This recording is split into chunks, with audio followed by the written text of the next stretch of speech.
In the right direction. President Reagan, just back from his historic meeting with Soviet leader Mikhail Gorbachev, flew into Washington tonight. The president told a joint session of Congress about what came out of the Fireside Summit.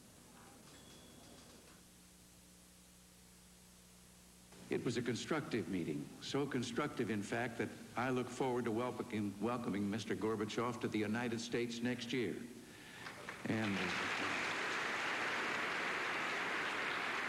And I have accepted his invitation to go to Moscow the following year.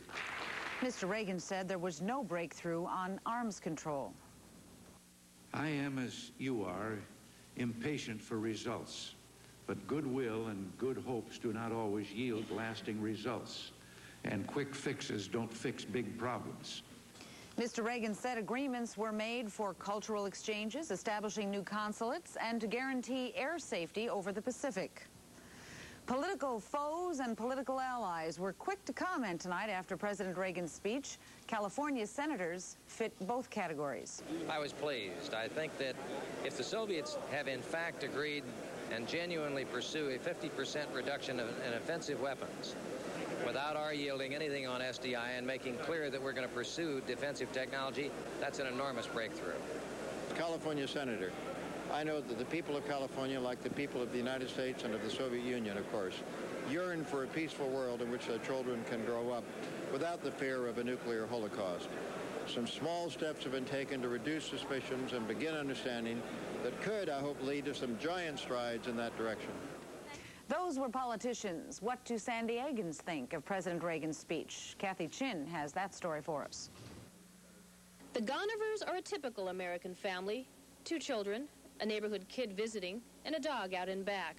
But this family, unlike many others, sat down together to watch President Reagan talk about the Geneva summit. I think that the meetings have demonstrated that there can be a dialogue between our country and the Soviet Union.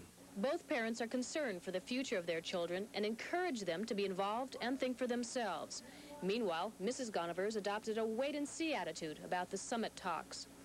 I just wonder how much of it is actually going to take place as far as arms control, and how much of this is just a continuation of the military buildup and our threat that we still have with Star Wars and arms.